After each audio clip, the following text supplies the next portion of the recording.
قیامت کی ایک اور نشانی پوری، سویڈن میں سیکس کو سپورٹس کا درجہ مل گیا، 8 جون کو پہلی یورپین سیکس چیمپئن شپ کرانے کا اعلان۔ سٹاک ہوم، نبی کریم کی طرف سے بتائی گئی قیامت کی ایک اور نشانی پوری ہو گئی ہے۔ سویڈن میں سیکس کو سپورٹس درجہ دے دیا گیا ہے۔ 8 جون کو لائیو چیمپئن شپ کرانے کا اعلان کیا گیا ہے۔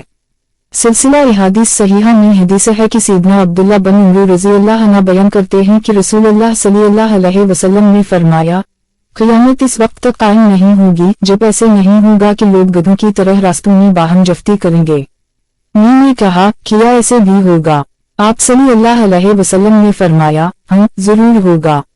علامت واوین، غیر ملکی میڈیا کی رپورٹس کے مطابق سویڈن نے سیکس کو بطور ایک کھیل رجسٹر کر لیا اور 8 جون کو یورپین سیکس چیمپئن شپ کے نام سے ٹورنامنٹ بھی ہونے جا رہا ہے، جس میں جوڑے سرعام یہ فیل کریں گے اور فاتح ٹیم کو باقاعدہ انعامات سے نوازا جائے گا۔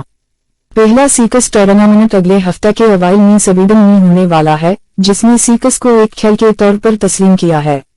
یورپی سیکس چیمپئن شپ کا نام دیا گیا یہ مقابلہ سویڈش سیکس فیڈریشن کی نگرانی میں 8 جون کو ہونا ہے۔ سویڈش سیکس فاؤنڈیشن کی نگرانی میں جمعرات کو ہونے والی چیمپئن شپ میں حصہ لینے والے جوڑے روزانہ 6 گھنٹے تک مقابلہ کریں گے۔ انفرادی میچز مبینہ طور پر 45 سے 60 منٹ تک جاری رہیں گے۔ یہ مقابلہ کئی ہفتہ تک جاری رہے گا اور مختلف یورپی ممالک کے حریف 16 مختلف شعبوں میں اپنی صلاحیتوں کے اظہار کے لیے آمنے سامنے ہوں گے۔ چیمپئن شپ میں